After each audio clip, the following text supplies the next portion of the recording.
कैसे आप सभी लोग, एक बार फिर से स्वागत है आपका हमारे YouTube channel study with Yogesh में। आज से मतलब कि जैसे आपका जो एसआई वाला एग्जाम है उसकी मैथ से तो चलेगी ही चलेगी, ठीक है। मतलब एसआई के एग्जाम में भी ये क्वेश्चन आने हैं आपके, जो मैं आज से करा रहा हूँ। कहने का मतलब आप आने वाले 12 से 15 महीनों के अंदर जितने भी हमारे राज्य में एग्जाम होने हैं, चाहे कोई भी एग्जाम हो, आज से एक साल मिनिमम 12 से 15 मंथ तक जो भी एग्जाम, और इवन 18 मंथ तक भी कह सकते हैं कभी कभी, ठीक है। तो इन क्लासेस को जो मैं शुरू कर रहा हूं, लगभग 4 से 5 क्लासेस, अति अति अति अति महत्वपूर्ण क्लासेस। मतलब आप ये मान के चलिए, आज के समय में उत्तराखंड में इकोनॉमी सर्वे के क्वेश्चन आने लग गए हैं बहुत ज्यादा। 4-4 5-5 क्वेश्चन अधीनस्थ वाला पूछने लग गया है, 5-6 क्वेश्चन लोक सेवा आयोग पूछने लग गया। तो मेरी आप लोगों से एक रिक्वेस्ट है, एक पतली सी नोटबुक या एक सेपरेट जगह नोट करना है इसको, ठीक है। हेडिंग डालना इकोनॉमी सर्वे 2023-24, ठीक है। सेपरेट जगह लिखना है, ऐसी नहीं कि बीच में सब घिचड़ मिचड़ कर दो, ठीक है। ऐसे लिख दो आप लोग इसको, इकोनॉमी सर्वे 2023-24, ठीक है। उत्तराखंड इकोनॉमी सर्वे लिखना, उत्तराखंड इकोनॉमी सर्वे, ठीक है। उत्तराखंड इकोनॉमी सर्वे 2023-24, ठीक है। यानी 2023-24 का हम लोग अब क्या करने वाले हैं बच्चों, इकोनॉमी सर्वे की क्लासेस को कवर करने वाले हैं। और ये जो क्लासेस होंगे बच्चों आपके लिए, ये अति से अति महत्वपूर्ण साबित होंगे, ठीक है। बहुत ज्यादा आपके लिए इंपॉर्टेंट क्लासेस हैं और यही आपका पेपर में आने वाला भी है। देखिए आप लोगों ने हेडिंग डाल दी economy survey 2023-24, economy survey Uttarakhand का 2023-24। अब सुनना, upper PCS prelims, RO mains, Uttarakhand sub inspector, आबकारी exam, other group C exam, सभी एग्जाम्स के लिए समान रूप से उपयोगी। इवन प्रधानाचार्य का जो अभी मेन एग्जाम होना है ये आयोग की ओर से, इसके अलावा एलटी एग्जाम, जितने एग्जाम है सबके लिए समान रूप से उपयोगी, ठीक है। इकोनॉमी सर्वे देखो बच्चों, आपको पता ही इकोनॉमी सर्वे होता क्या है। सरकार अपने मतलब जो पूर्व अनुमान था उनकी अर्थव्यवस्था का, या अग्रिम जो आने वाले समय के लिए जो अनुमान है उसका एक ब्यौरा पेश करती है। सरकार अपनी नीतियों को, सरकार अपनी पॉलिसीज को और जो उसने अचीव किया है इकोनॉमी सर्वे के माध्यम से बताती है। यानी आपकी राज्य की अर्थव्यवस्था हो या आप देश के लेवल पे हो, तो उस अर्थव्यवस्था का हम कहां पे हैं, कहां स्टैंड करते हैं, उन चीजों के बारे में। अब हमने ज्यादा डीप तो देखना नहीं है, हमने ये देखना है कि हमारे एग्जाम की दृष्टि से इसमें क्या क्वेश्चन आ सकता है। एक तो बच्चों सबसे पहले एक टारगेट लिखना कि राज्य सरकार ने एक सशक्त उत्तराखंड का लक्ष्य रखा हुआ है, ठीक है। सशक्त उत्तराखंड यानी आने वाले 5 साल में हमारी राज्य की अर्थव्यवस्था को दोगुना करना है, ठीक है। सशक्त उत्तराखंड, सशक्त उत्तराखंड के लिए जो साइन है बच्चों @25 है। यानी 2025 तक राज्य की अर्थव्यवस्था को दोगुना करने का टारगेट जो है सशक्त उत्तराखंड का। इवन इसके लिए एक अलग से कार्यालय भी खोला गया है। इसमें क्या है, राज्य की आय को दोगुना करना। यानी सशक्त उत्तराखंड का बेसिकली मतलब है राज्य की आय डबल करना, राज्य की आय को दोगुना करना, ठीक है। हमारा ये सशक्त उत्तराखंड का क्या है, टारगेट है @25, ये ध्यान में रखना आप लोग, ठीक है। इसके अलावा बच्चों जैसे आपको एक क्वेश्चन मैंने बताया था, नीति आयोग की तर्ज पे यहां पे एक सेतु बना, तो मैंने इसका फुल फॉर्म पहले भी लिखा था, इस बार फिर लिखिए, ठीक है। लिखो, नीति आयोग की तर्ज पर राज्य में गठित सेतु का पूर्ण रूप क्या है। इसके जो चेयरपर्सन होंगे सीएम होंगे, ठीक है। सेतु का पूर्ण रूप, क्योंकि ये क्वेश्चन आ सकता है आपका कि सेतु का पूर्ण रूप क्या है, ठीक है। ये क्या है, पहले तो सेतु क्या है बच्चों आपको ये पता होगा। नीति आयोग की तर्ज पे राज्य सरकार द्वारा एक अपने आप में एक संस्थान बनाया गया, संगठन नहीं कह सकते हम इसको, एक बॉडी बनाई गई है कह सकते हैं इसको, नीति आयोग की तर्ज पे, ठीक है। नीति आयोग की तर्ज पर ये जो सेतु है बच्चों, इसका जो फुल फॉर्म है ये आपको पता होना चाहिए। स्टेट यानी अपने आप में state institute for empowering and transforming Uttarakhand, ठीक है। State institute for empowering and transforming Uttarakhand, इसका फुल फॉर्म लिख लीजिए आप लोग, state institute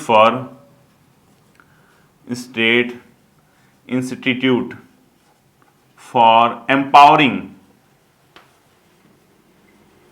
and transforming Uttarakhand, ठीक है।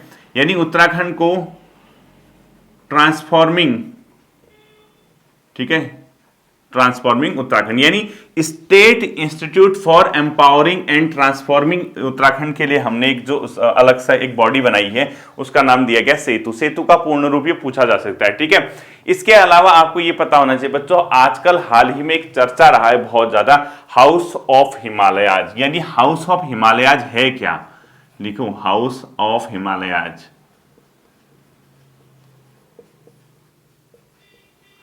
ठीक है, ये यहाँ की जो स्थानीय उत्पाद है बच्चों, हाउस ऑफ हिमालयाज क्या है, यहाँ राज्य का जो स्थानीय उत्पाद है इसको क्या करना है, प्रोसेसिंग एंड पैकेजिंग का ब्रांड बनाना है। ठीक है, तो लिखो स्थानीय उत्पादों की प्रोसेसिंग एवं पैकेजिंग ऑब्लिक ब्रांडिंग हेतु तो एक अम्ब्रेला ब्रांड है। ठीक है, लिखो राज्य के स्थानीय उत्पादों के, राज्य के जो लोकल के हमारे उत्पाद हैं, ठीक है, राज्य के स्थानीय उत्पादों को की प्रोसेसिंग व पैकेजिंग हेतु अम्ब्रेला ब्रांड, मतलब सारे इसी के अंदर आ जाएंगे जो हिमालयन उत्पाद है। ठीक है, अम्ब्रेला ब्रांड तो एक प्रकार का ब्रांड है राज्य के स्थानीय उत्पादों की प्रोसेसिंग व पैकेजिंग हेतु ये हाउस ऑफ हिमालयाज क्या है, ये क्वेश्चन आपका पेपर में पूछा जा सकता है। अब जहां से आपके पेपर में क्वेश्चन आते हैं वो सबसे इंपॉर्टेंट है राज्य की आय एवं लोक वित्त। ठीक है, इस टॉपिक से ही हमारा क्वेश्चन आएगा, तो आप लोग हेडिंग लिखिए राज्य की आय एवं लोक वित्त, यहीं से आपका पेपर में क्वेश्चन आएगा। ठीक है, बहुत इंपॉर्टेंट चैप्टर है बच्चों, ये 4-5 क्लासेज आएंगी, इसको ध्यान से देखना है। ठीक है, लिखो राज्य की आय व लोक वित्त, लोक वित्त, ठीक है, पब्लिक फाइनेंस, यहीं से क्वेश्चन।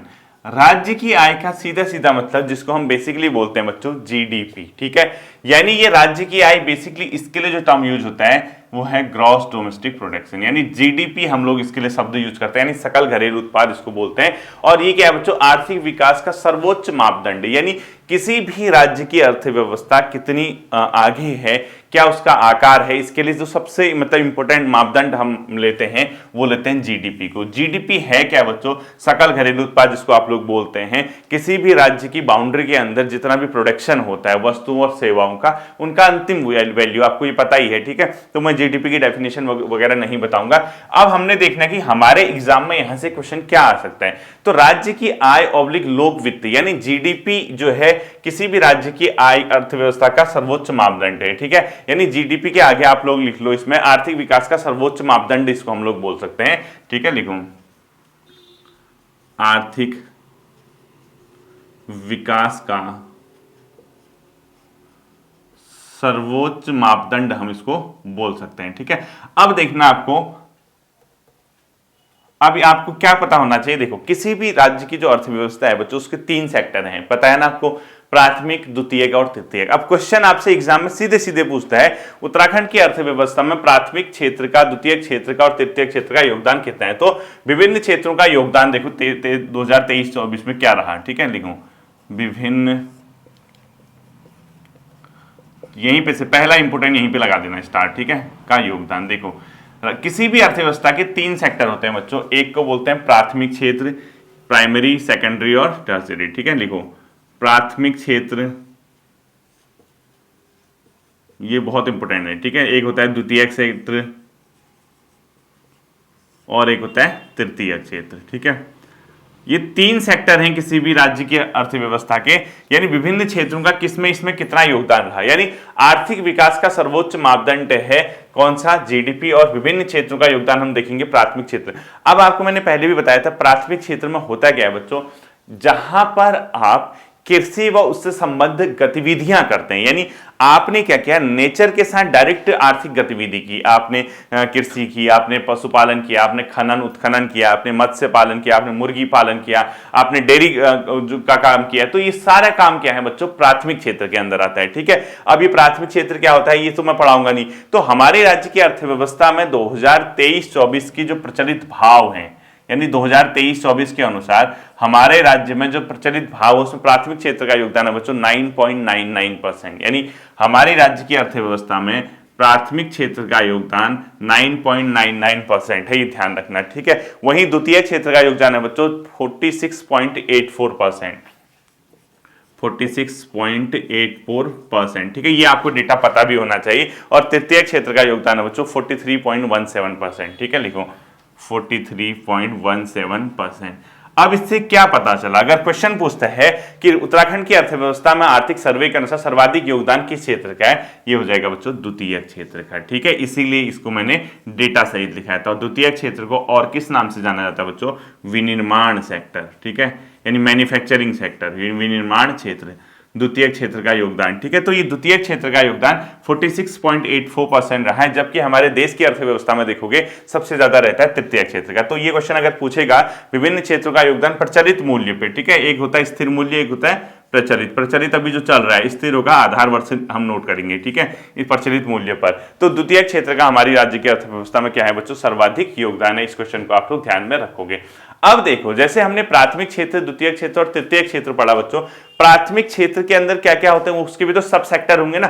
जैसे उत्तराखंड की अर्थव्यवस्था में प्राथमिक क्षेत्र के उप क्षेत्र के अंदर सर्वाधिक किसका योगदान है, द्वितीय क्षेत्र के उप क्षेत्र के अंदर सर्वाधिक किसका योगदान है, या तृतीय क्षेत्र के उप क्षेत्र के अंदर किसका योगदान है, वो भी हमने देखना है, ठीक है, ये आपने नोट कर लिया। अब देखो, प्राथमिक क्षेत्र, द्वितीय क्षेत्र और तृतीय क्षेत्र, ये तीन चीजें होती हैं बच्चों। अब प्राथमिक क्षेत्र में भी किसके अंदर, जैसे प्राथमिक क्षेत्र का योगदान कितना है, देखो अर्थव्यवस्था में आपने पढ़ा, अगला पॉइंट लिखो प्राथमिक क्षेत्र, ठीक है, प्राथमिक क्षेत्र के उप क्षेत्र लिखो के उप क्षेत्र, ठीक है, यानी इसके अंदर जो आएगा। प्राथमिक क्षेत्र का कितना बताया मैंने अभी, 9.99% इसका अर्थव्यवस्था में योगदान अभी बता रहे हैं।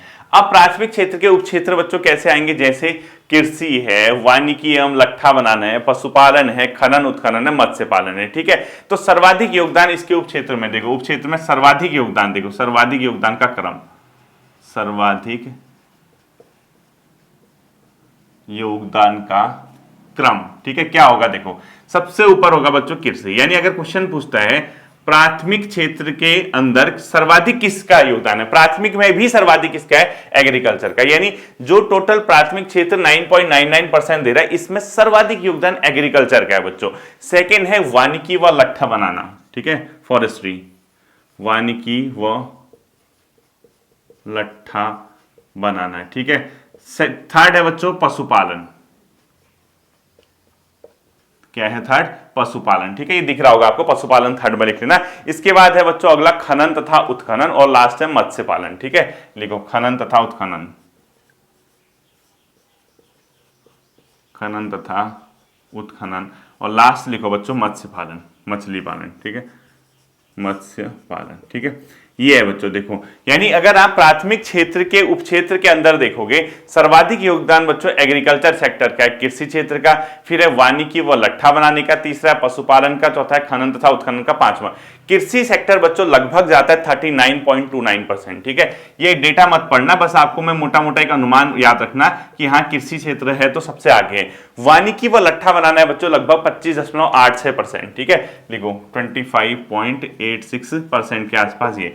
अब यहाँ पे बड़ा टेक्निकल चीज है, ये पॉइंट आपको ध्यान से सुनना, जो पशुपालन है बच्चों वो है 24.25% लगभग, ठीक है, पशुपालन के यहाँ पे लिख दो आप लोग 24.25%। अब यहाँ पे थोड़ा सा टेक्निकल है, अभी मैं बताता हूँ क्या टेक्निकल है। खनन तथा उत्खनन लगभग बच्चों 10.24% अपने आप में आता है, ठीक है, लिखो अब बताता हूँ, ठीक है, 10.24%, और ये मत्स्य पालन बहुत कम है बच्चों 0.36%, ठीक है। अब देखो, अब आप कहोगे सर क्या ये इतने डेटा याद करने नहीं करने, अब आपसे देखो, आपसे क्वेश्चन क्या पूछना है, उत्तराखंड की अर्थव्यवस्था में प्राथमिक क्षेत्र का योगदान कितना है। दूसरा, उत्तराखंड की अर्थव्यवस्था में प्राथमिक क्षेत्र के उप क्षेत्र में सर्वाधिक योगदान का घटता हुआ क्रम क्या होगा, घटता हुआ।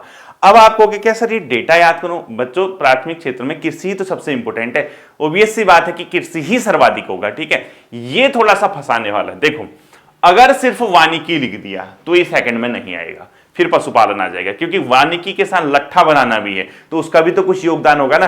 तो अगर वानिकी ही वानिकी आएगा तो फिर वो लट्ठा बनाना हटा के अगर वानिकी लिखता है तो फिर वो पशुपालन सेकंड में आ जाएगा। इसीलिए अगर सिंगल वर्ड लिखता है पशुपालन तो पशुपालन सेकंड में होगा, पूरा लिख देगा वानिकी व लट्ठा बनाना तब वो सेकंड में होगा, या सिर्फ लट्ठा बनाना लिख दिया तो वो फिर सेकंड में नहीं होगा, ठीक है। देन खनन व उत्खनन, अब मत्स्य पालन। अब आप कहोगे सर क्या ये डेटा याद करना नहीं करना है। अब देखो प्राथमिक क्षेत्र में कैसे 9.99% प्राथमिक क्षेत्र का योगदान, लगभग अनुमान लगाया कि यार प्राथमिक क्षेत्र में कृषि सर्वाधिक होगा, सेकंड में फॉरेस्ट्री और लट्ठा बनाना लगभग 25%, पशुपालन लगभग 24%, खनन वगैरह होगा लगभग 10-12% के आसपास, बाकी मत्स्य पालन वगैरह। ऐसे याद करना है इसको, ये एग्जैक्ट डेटा किसी को याद नहीं होता है, ठीक है। इसी प्रकार से बच्चों द्वितीय क्षेत्र के उपक्षेत्र लिखो, ठीक है। क्या लिखोगे? द्वितीय क्षेत्र के उपक्षेत्र लिखो, द्वितीय क्षेत्र के उपक्षेत्र। पहले क्या लिखा आपने? प्राथमिक क्षेत्र के उपक्षेत्र, अब लिखो द्वितीय क्षेत्र के उपक्षेत्र, द्वितीय क्षेत्र। अब देखो द्वितीय क्षेत्र में कौन सा आता है? विनिर्माण बोलते हैं इसको, मैन्युफैक्चरिंग सेक्टर। पहले तो ये जो द्वितीय क्षेत्र है बच्चों, इसका योगदान कितना बताया मैंने आपको? 46.84% टोटल, तो ये अभी बताया था, ठीक है, ये तो याद रखना है। और सर्वाधिक योगदान इसी सेक्टर का है। अब देखो द्वितीय क्षेत्र के उपक्षेत्र में सर्वाधिक योगदान आता है बच्चों विनिर्माण का, वो आता है 68.23%। मोस्ट इंपोर्टेंट है विनिर्माण, सबसे ज्यादा द्वितीय क्षेत्र में सबसे ज्यादा आएगा विनिर्माण, ये आएगा 68.23%, ठीक है। देन आएगा निर्माण, कंस्ट्रक्शन काम। विनिर्माण और निर्माण में डिफरेंस पता होगा ना। विनिर्माण क्या? तो मैन्युफैक्चरिंग सेक्टर, मैन्युफैक्चर यानी आधारभूत संरचनाएं, सड़क है, ये सब चीजें होती है, ये सब चीजें। निर्माण क्या होगा? कंस्ट्रक्शन का काम, बिल्डिंग बनाना, ये करना, वो करना, ठीक है। देखो विनिर्माण लगभग पहले में आएगा, निर्माण सेकंड में आता है बच्चों, तीसरा आता है विद्युत गैस, जलापूर्ति एवं अन्य, ठीक है, तो ये थर्ड में आता है। देखो विद्युत गैस, ये पूरा एक है, जलापूर्ति व अन्य, ठीक है। अब देखो विनिर्माण सेक्टर जो द्वितीय क्षेत्र है, इसमें सर्वाधिक योगदान किस क्षेत्र का आता है? पूछता है विनिर्माण, ये आता है बच्चों 68.23% लगभग, 68.23%। सेकंड में आता है बच्चों निर्माण क्षेत्र, यानी निर्माण आता है लगभग 23.22%। देखो मेन चीज तो यही होगी, 23%, 23.22%, 2% कर दो, ठीक है, 23.22%। और लास्ट बचता है बच्चों, वो बचता है अपने आप में विद्युत गैस, जलापूर्ति एवं अन्य, वो है 8.55%। अब देखो आप टोटल 100% होती है कोई भी चीज, उसमें से मेन तो ये खा गया 68%। इसकी जो द्वितीय क्षेत्र है, इसका टोटल अर्थव्यवस्था में इतना योगदान है। इसके उपक्षेत्र देखो, विनिर्माण का लगभग 68.23, निर्माण का लगभग 23% और विद्युत गैस। अब ये स्टार हो गया। अगर क्वेश्चन पूछता है कि द्वितीय क्षेत्र में किस उपक्षेत्र का योगदान सर्वाधिक है, या इसका बढ़ता हुआ घटता हुआ क्रम, ये सर्वाधिक योगदान का क्रम सबसे ज्यादा इसका, फिर इसका, देन इसका, ठीक है, इस तरीके से। इसी प्रकार तीसरा हेडिंग लिखो बच्चों तृतीय क्षेत्र के उपक्षेत्र, ठीक है। क्या लिखोगे? तीसरा तृतीय क्षेत्र के उपक्षेत्र लिखो। अब अगला तृतीय क्षेत्र, अब तृतीय को बोलते हैं बच्चों सेवा क्षेत्र, ये मैंने आपको बताया हुआ है। तृतीय क्षेत्र के उपक्षेत्र लिखो, ठीक है। क्या लिखोगे? तृतीय क्षेत्र के उपक्षेत्र लिखो, तृतीय क्षेत्र के उपक्षेत्र। तृतीय क्षेत्र को क्या भी बोलते हैं ये तो पता ही होगा आपको, सेवा क्षेत्र। अब पहले बताओ तृतीय क्षेत्र का टोटल योगदान है कितना अर्थव्यवस्था में? ये है बच्चों जो अपने आप में है वो है लगभग 43.17%, ये मैंने आपको बताया था 43.17%, ठीक है। अब तृतीय क्षेत्र का उपक्षेत्र है, इसमें सर्वाधिक योगदान का जो क्रम है बच्चों सबसे ज्यादा है व्यापार, होटल एवं जलपान गृह, ठीक है। इसमें सर्वाधिक है बच्चों, देखो व्यापार, होटल, जलपान गृह। कितना इंपॉर्टेंट है सोचो, मतलब हमारे राज्य की अर्थव्यवस्था में व्यापार, होटल और जलपान गृह की कितनी वैल्यू है सोचो। जो होटल वगैरह होते हैं, जलपान गृह होते हैं ना, सबसे ज्यादा इसका है। सेकंड में आता है बच्चों परिवहन, भंडारण, संचार और प्रसारण से संबंधित सेवाएं। ये सब आएगा, एक साथ आएगा, ठीक है। परिवहन, भंडारण, ठीक है, परिवहन, भंडारण, संचार और प्रसारण से संबंधित सेवाएं, प्रसारण से संबंधित सेवाएं, ठीक है, सेकंड में आता है। और थर्ड में आता है बच्चों इसके अंदर वो आता है कितना, जो इसके लिए स्वास्थ्य संपदा, आवास, स्वामित्व व व्यावसायिक सेवाएं, ठीक है। लिखो स्वास्थ्य संपदा, होटल, स्वास्थ्य संपदा जो स्वास्थ्य वाली, ठीक है, स्वास्थ्य संपदा, आवास, स्वामित्व, जो आवास होता है, स्वामित्व, और तीसरा क्या लिखोगे? व्यावसायिक सेवाएं, ठीक है। क्या लिखोगे? व्यावसायिक सेवाएं, ठीक, लिखो इसी के अंदर, ये पूरा एक है, ठीक है, व्यावसायिक सेवाएं, इसी में लिख दो व्यावसायिक सेवाएं। अभी बताता हूं कि क्या पढ़ना है इसके अंदर, ठीक है। उसके बाद नेक्स्ट आता है बच्चों इसके अंदर, वो आता है लोक प्रशासन, ठीक है, और लास्ट आएगा वित्तीय सेवाएं। लोक प्रशासन, पब्लिक एडमिनिस्ट्रेशन, ठीक है, जो लोक सेवाएं होती हैं, लोक प्रशासन और लास्ट वित्तीय सेवाएं। अब आप कहोगे सर क्या इतना सब कुछ याद करना है? नहीं करना है। वित्तीय सेवाएं देखो, आपसे तो सिर्फ ये क्वेश्चन पूछेगा कि तृतीय क्षेत्र का योगदान कितना है। तृतीय क्षेत्र में सर्वाधिक योगदान पूछता है तो व्यापार, होटल एंड जलपान गृह, ये सबसे टॉप में है बच्चों, व्यापार, होटल एंड जलपान गृह, और इसका योगदान है 34.79% है। ठीक है, मोस्ट इंपोर्टेंट कर देना इसको, मतलब डेटा नहीं पूछेगा आपको, सिर्फ ये तो मैं आपको याद रहेगा करके लगभग अनुमान के लिए लिखा रहा हूं, वरना तो आपका काम इससे बन जाएगा। परिवहन, भंडारण व संचार व प्रसारण, अगर आप देखोगे बच्चों इसके अंदर अलग अलग हैं, सब कैटेगरी है। परिवहन, भंडारण, संचार व प्रसारण से संबंधित सेवाएं अगर सबको जोड़ोगे वो आएगा 14.76% से ऊपर। ठीक है, अब इसमें देखना मैं आपको बताता हूं, संचार व प्रसारण स्पेशली ये वाला जो पोर्शन है, इतना पहले इसको गोल करो, इसको गोल करो, ये कर दो 14.79%, सिर्फ इतना, पूरा नहीं। संचार और प्रसारण है 14.79%, और जबकि बच्चों इसमें जो परिवहन और भंडारण भी बहुत कम है, भंडारण तो 0.01% है, ये बहुत कम है। ठीक है, इसको 0.01 करो, 0.01%। ठीक है, ये कम है।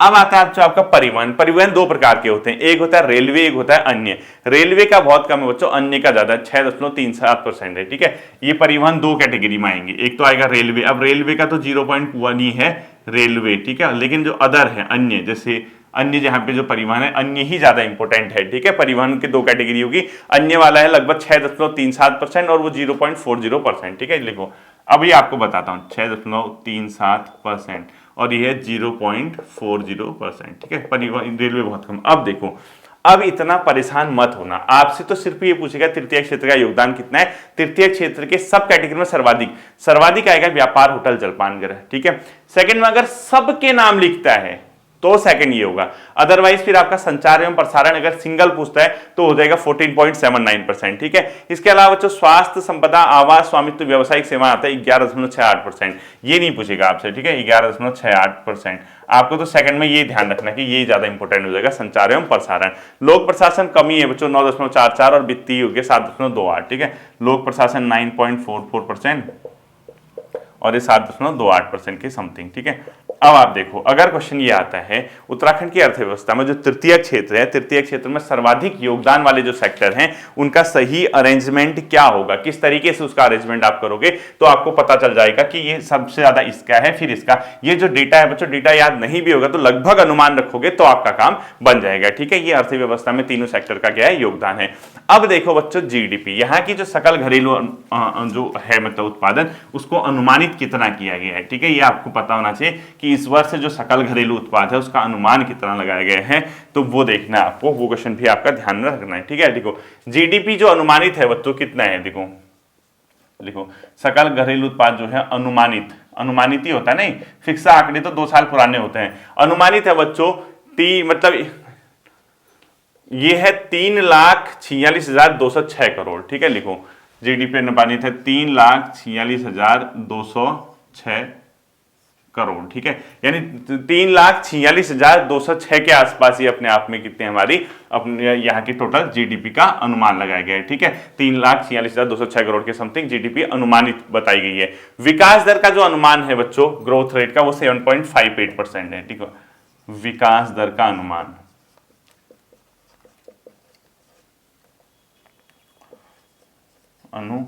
लगा रखा है बच्चों, कितना, 7.58%। ठीक है, 7.58% विकास दर। ये उतना इंपॉर्टेंट होता नहीं है, मैं आपको पहले बता रहा हूं।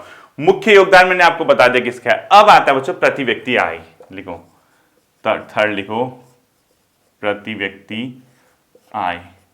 जो यहाँ पे प्रति व्यक्ति आय है बच्चों, पर कैपिटा इनकम, वो है कितनी बताई गई 2023 के प्रचलित भावों पे 2,60,201 रुपया अनुमानित है। ठीक है, लिखो 2,60,201 रुपया अनुमानित है। रुपये 2,60,201 रुपया क्या है, अनुमानित है। कब, 2023-24 में इसका अनुमान लगाया 2,60,201 रुपया अनुमानित है। ठीक है, अब आप इसमें जो देखोगे बच्चों, ये प्रति व्यक्ति आय है, ये 2023 के भाव 2023-24 के आधार पे। ठीक है, 2023-24 के आधार पे 2,60,201 क्या मानी गई है, अनुमानित गई है। इससे पहले वाले मैंने आपको ये कराया हुआ है। ठीक, अब आता है बच्चों इसमें जनपदवार जो जीडीपी है वो सबसे ज्यादा और सबसे कम किसकी है, मोस्ट इंपोर्टेंट कर देना उत्तराखंड के, ठीक है। लिखो जनपदवार जीडीपी, ये फाइनल आंकड़े होते हैं 2 साल पुराने, ये होगा 21-22 के आंकड़े जो कि फाइनल हो चुके होते हैं, क्योंकि ये तो अनुमान चल रहा है अभी। अब लिखो जनपदवार जीडीपी के आंकड़े,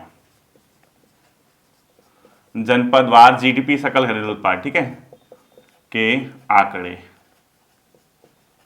यानी आंकड़े यहीं से क्वेश्चन पूछेगा। और ये जो आंकड़े हैं बच्चों ये कब के हिसाब से देखे जाएंगे, ये देखे जाएंगे 2021-22 के जो अनुमान है, ठीक है, कब के हिसाब से देखे जाएंगे, 2021-22 का जो अंतिम अनुमान है जो फाइनल हो चुका है, क्योंकि अब अंतिम अनुमान ये सरकार ने पेश किया है। देखो जनपदवार जब जीडीपी के आंकड़े की ओर आओगे बच्चों, सर्वाधिक हरिद्वार, यूएस नगर, देहरादून और नैनीताल है। ये तो कॉमन सेंस है, ठीक है, सर्वाधिक आपको वैसे ही पता चल जाएगा। लिखो सर्वाधिक जीडीपी वाले राज्य पूछता है, जिले पूछता है, सबसे ऊपर आएगा बच्चों हरिद्वार, ठीक है, सबसे ऊपर कौन सा आएगा, हरिद्वार। देन कौन आएगा बच्चों, यूएस नगर, तीसरे में देहरादून। ये मेन यही है, ठीक है, हरिद्वार, उधम सिंह नगर,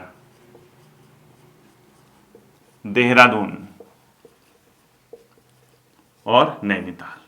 अगर क्वेश्चन पूछता है आपसे कि वर्ष 2023-24 के आर्थिक सर्वे के अनुसार जो 2021-22 के अंतिम अनुमान है उसके अनुसार जीडीपी सर्वाधिक किन राज्य जिलों की है, हरिद्वार, उधम सिंह नगर, देहरादून और नैनीताल की, ये सर्वाधिक है, ठीक है। और कम किसकी होगी, इसका जस्ट उल्टा, सबसे कम वाले जो जिले हैं वो भी आपको पता होना चाहिए। यू है बच्चों रुद्रप्रयाग, बागेश्वर, चंपावत और उत्तरकाशी, ठीक है। लिखो सबसे कम है रुद्रप्रयाग की,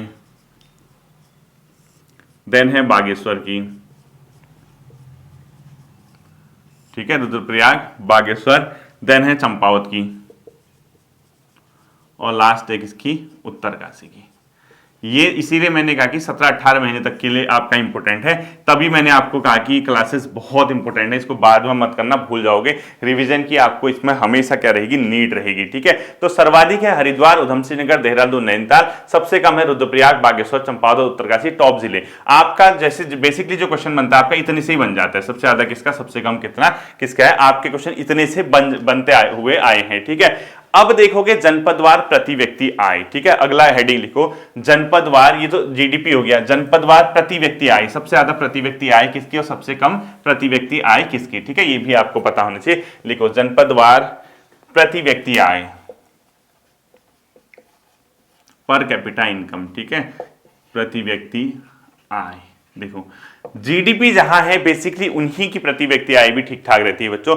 ये भी क्या है 2021-22 के अंतिम अनुमान के आधार पर, ठीक है। लिखो 2021-22 का जो अंतिम अनुमान, मतलब फाइनल हो गया कि इतना होगा करके, अब एग्जैक्ट तो कोई नहीं इसलिए अनुमान लिखा जाता है, ठीक है। अंतिम अनुमान के आधार पर जनपदवार प्रति व्यक्ति आय में सर्वाधिक है बच्चों हरिद्वार, उधम सिंह नगर और देहरादून। ये 3 जिले ऐसे हैं जिनकी प्रति व्यक्ति आय राज्य की प्रति व्यक्ति आय से अधिक है। देखो 2021-22 के अंतिम जो अनुमान थे उसके अनुसार पहले आपको ये पता होना चाहिए कि यहाँ की पर कैपिटा इनकम है कितनी। ये प्रति व्यक्ति आय थी बच्चों कितनी, 2,05,246 रुपए, मैंने आपको कराया था 2,05,246 रुपए ये थी, ठीक है। ये आपकी क्या थी, प्रति व्यक्ति आय थी, ये यहाँ पे जो थी, मतलब इसको ब्रैकेट में कर दो, ये अभी नहीं, ठीक है, अभी का तो अनुमान आ गया 260 के आसपास, इतनी थी। अब इससे ज्यादा यानी 3 जिले ऐसे हैं जिनकी प्रति व्यक्ति आय राज्य की प्रति व्यक्ति आय से ज्यादा थी, ठीक है। लिखो नोट करके हरिद्वार, ये 3 जिले, ठीक है, उधम सिंह नगर और नैनीताल, सॉरी ये देहरादून, ये 3 जिले थे बच्चों जिनकी प्रति व्यक्ति आय राज्य की प्रति व्यक्ति आय से अधिक रही, ठीक है। तो इसमें आप लोग देखोगे तो हरिद्वार लगभग 3,62,000 से अधिक रहा, ठीक है, यानी 3,62,000 से प्लस की जो इसकी थी मतलब प्रति व्यक्ति आय रही है 3,62,000, ये प्लस हो गया, ऐसा कर देता हूं, ठीक है। और उधम सिंह नगर लगभग बराबर तो 269 यानी 2,69,000 से अधिक, 269 लाख से अधिक उसकी रही है। और देहरादून भी कम नहीं है बच्चों इस मामले में, उसकी रही 2,35,000 के आसपास, ठीक है। ये एग्जैक्ट नहीं है, ये लगभग। अब देखो इनकी जो प्रति व्यक्ति आय है इन 3 जिलों की वो इससे ज्यादा है, तो नोट करके देखो 3 जिलों की प्रति व्यक्ति आय 2021-22 के अनुमानों के अनुसार राज्य की प्रति व्यक्ति आय से अधिक रही। बाकी के जो 10 जिले हैं उनकी प्रति व्यक्ति आय इससे कम रही, ठीक है, बाकी के 10 जिले जो है इससे कम रहे, ठीक है। तो अब देखना चौथा इसमें नैनीताल है, वो 190 के आसपास रहा, ठीक है, वो हमने नहीं देखना है। ये देखो फोर्थ नंबर पे नैनीताल लिख दो, नैनीताल इसकी रही बच्चों 1,90,000 से प्लस, यानी इसी के आसपास। अब खुद देखो राज्य की 2,5 कुछ के हैं, इसकी 3,62, 2,269, 2,35, 1,90, तो 3 ही जिले तो ऐसे हैं आपको दिख रहे हैं जो जिसकी प्रति व्यक्ति आय राज्य की प्रति व्यक्ति आय से अधिक रही, बाकी के जो जिले हैं उनकी कम रही, ठीक है। और ये कम में देखो, अब कम किसकी रही प्रति व्यक्ति आय, सबसे कम रही बच्चों बागेश्वर, रुद्रप्रयाग, उत्तरकाशी, टिहरी, ठीक है, लिखने की जरूरत नहीं है इनके डेटा, कम लिखो बागेश्वर, रुद्रप्रयाग, टिहरी, उत्तरकाशी और टिहरी, उत्तरकाशी और टिहरी, इनकी क्या रही बच्चों प्रति व्यक्ति आय राज्य की प्रति व्यक्ति आय से भी कम रही, मतलब टोटल जो कम वाले हैं ये कम लिखना है, ठीक है। सबसे कम रही बागेश्वर की, फिर रुद्रप्रयाग की, उत्तरकाशी की, टिहरी की। आपसे जो बेसिकली क्वेश्चन पूछता है वो एक एक ही पूछता है, ठीक है। अगला पॉइंट लिखो, तो प्रति व्यक्ति आय से अगर आपका क्वेश्चन आएगा गलत तो नहीं करोगे मुझे लगता है, क्योंकि आपने देखा होगा लोक सेवा आयोग हुए कुछ 2-3 साल पुराने डेटा लिखे रहते हैं ना, जैसे आप पेपर देने जाओगे वहां दिखता है 2021-22 के अनुसार प्रति व्यक्ति। अब आप कहोगे यार 2023-24 का आर्थिक सर्वे चल रहा है, इसमें पुराना कहां पहुंचे, पुराना जो डेटा है बच्चों अब निकल के आता है वो एग्जैक्ट है, ठीक है, अभी तो अनुमानित होता है। तो ये जनपदवार ये वाले क्वेश्चन भी आप लोग होपफुली अब सही करने में सफल हो जाओगे, ठीक है। इसके बाद जो आता है बच्चों नेक्स्ट सेशन, मतलब नेक्स्ट टॉपिक जो आता है इससे आगे को हम उसको देखेंगे, ठीक है। तो आप लोग लिखो वर्ष 2021-22 के जो अंतिम अनुसार है प्राथमिक क्षेत्र में योगदान के आधार पर जनपद। देखो मैं आपको बता लिखो, ऐसे लिखो आप वर्ष 2021-22 के अंतिम अनुमान जो फाइनल हो चुका है, ठीक है, अंतिम अनुमान के आधार पर अर्थव्यवस्था के तीनों क्षेत्रों में, तीनों अर्थव्यवस्था पूरा लिखना, अर्थव्यवस्था के तीनों क्षेत्रों, अर्थव्यवस्था के तीनों क्या लिखा आपने वर्ष 2021-22 के अंतिम अनुमान के अनुसार अर्थव्यवस्था के तीनों क्षेत्रों के आधार पर जिलों की रैंकिंग, के आधार पर जिलों की रैंकिंग, ठीक है।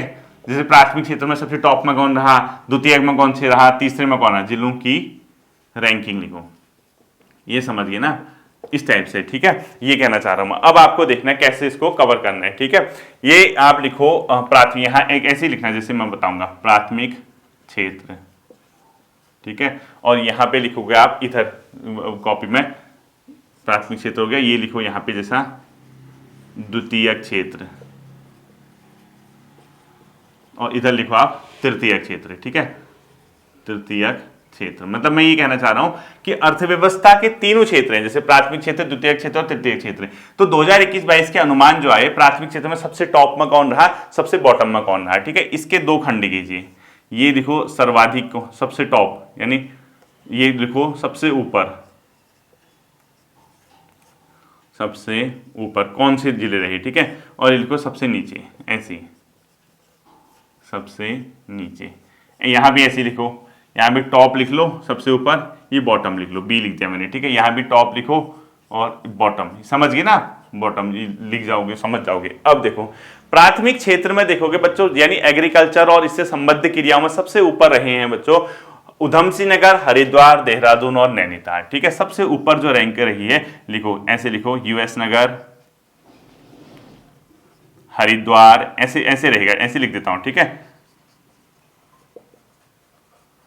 उधम सिंह नगर सबसे टॉप में, हरिद्वार सेकंड में, देहरादून और नैनीताल, ठीक है। लिखो देहरादून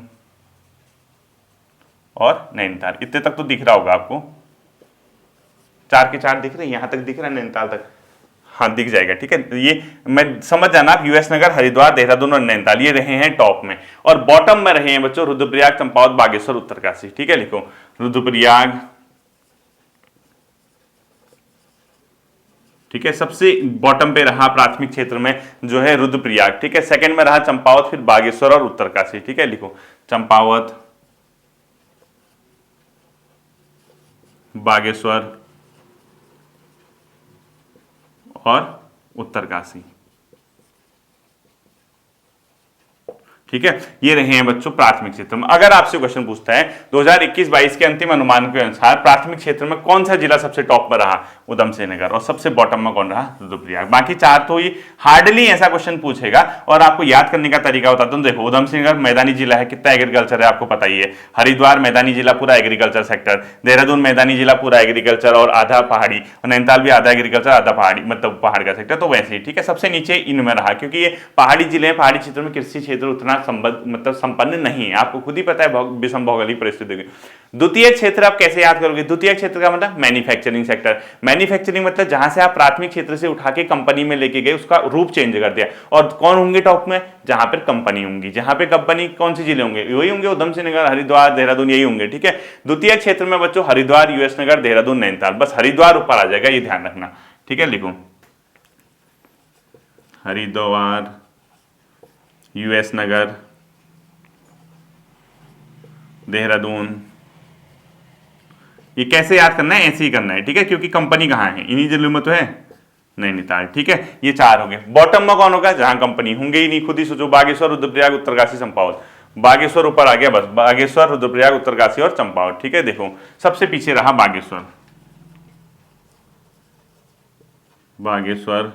दूसरे में कौन रहा बच्चों, सबसे पीछे बागेश्वर के बाद रहा जो ये है रुद्रप्रयाग, उत्तरकाशी और चंपावत। ठीक है, लिखो रुद्रप्रयाग, उत्तरकाशी और चंपावत। ठीक है, और चंपावत तो मतलब ये जो चंपावत है थोड़ा सा इसलिए आगे है मतलब उत्तरकाशी से, क्योंकि चंपावत में टनकपुर वगैरह का इलाका मैदानी है। ठीक है, लिखो उत्तरकाशी और चंपावत।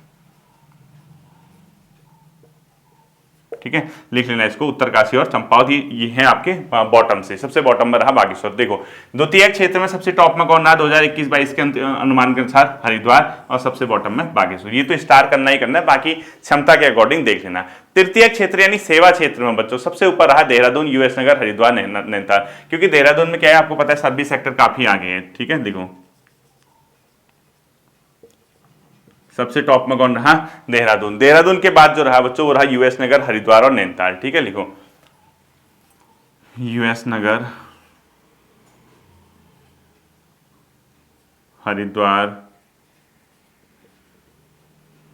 और नैनीताल। ठीक है, और बॉटम पे जो रहे बच्चों जो जिले हैं वो कौन से रहे, रुद्रप्रयाग, बागेश्वर, चंपावत, उत्तरकाशी। ठीक है, लिखो रुद्रप्रयाग, बागेश्वर, चंपावत और उत्तरकाशी। रुद्रप्रयाग, बागेश्वर, चंपावत और उत्तरकाशी लिख लोगे ना, रुद्रप्रयाग, बागेश्वर, चंपावत और उत्तरकाशी। रुद्रप्रयाग, बागेश्वर, रुद्रप्रयाग मतलब क्या है, रुद्रप्रयाग, ये रुद्रप्रयाग। ठीक है, बागेश्वर, उत्तरकाशी और चंपावत और उत्तरकाशी। तो तृतीय क्षेत्र का सबसे टॉप जिला है देहरादून, सबसे बॉटम में रहा रुद्रप्रयाग। तो ये जो टॉप टॉप वाले हैं वो तो आपको ध्यान ही रखने हैं। अब आप सोचिए, ईमानदारी से बताइए, आप बहुत अच्छे लेवल की तैयारी करके जा रहे हैं और ये बेसिक चीज है जो सरकार पब्लिश करती है, जिसका आपको पता होना चाहिए। वही पता नहीं होगा तो 5-6 नंबर तो वही ले डूबते हैं ना आपको। इसीलिए कोई भी इसमें मतलब कॉम्प्रोमाइज मत करना, सही तरीके से इन क्लासेस को तैयार करना। 4-5, 5-6 क्लासेस जितनी भी आएंगी आने वाले आपके 1 से 1.5 साल तक वही डेटा चलने वाला है। ठीक है, यही क्वेश्चन आरओ में देखने को मिलेंगे, यही पीसीएस में, यही लोअर पीसीएस जब भी आएगा, यही आपका ग्रुप सी के एग्जाम में, दरोगा के एग्जाम में या नई भर्तियों में आपको सब यही देखने को मिलने वाले हैं। अभी से इनको तैयार कर लेना है। ठीक है, फिर मिलते हैं अगले सेशन पे, अपना ध्यान रखिएगा। Thank you.